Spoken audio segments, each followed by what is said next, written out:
પોતાનું કાર્ય સમજી ફંડ ફાળો અને યોગદાન આપ્યું છે। આ 9 દિવસ તેઓએ પોતાનું કાર્ય સમજી ફંડ ફાળો અને યોગદાન આપ્યું છે। તો તેઓનો હું દિલથી આભાર માનું છું। અને કહેવા માંગુ તો તે સમસ્ત માલશમ ગામનો હું આભાર માનું છું અને કહેવા માંગુ છું કે આ 9 દિવસ જે સરસ મજાનું કાર્યક્રમ થયું છે ને તો તેમાં સમસ્ત માલશમ ગામના એક વ્યક્તિનું મોટામાં મોટું યોગદાન છે।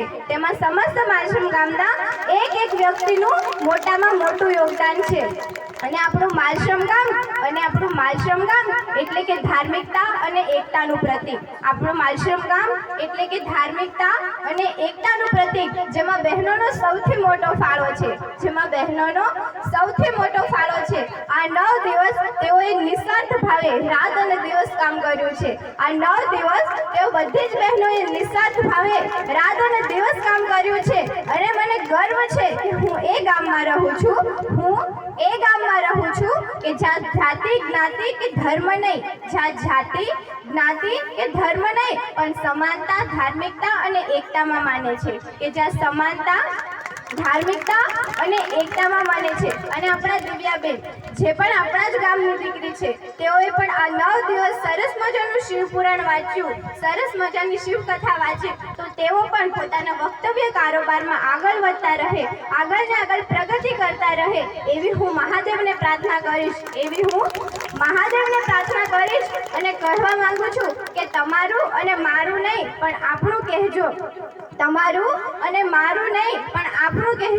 સાથે હળીમળી ધાર્મિકતા અને એકતાથી કામ કરજો। જેમ આપણા ગામની અંદર અત્યાર સુધી જેટલા પણ નાના મોટા ધાર્મિક કાર્યક્રમમાં તમે બધા જ સાથ સહકાર આપ્યો છે, એવી જ રીતે આગળ પણ બધા જ નાના મોટા કાર્યક્રમમાં તમે બધા સાથ સહકાર આપતા રહેજો અને દરેક કામમાં એકબીજાને સાથ સહકાર અને સપોર્ટ કરજો। દરેક કાર્યક્રમમાં એકબીજાને સાથ સહકાર અને સપોર્ટ કરજો।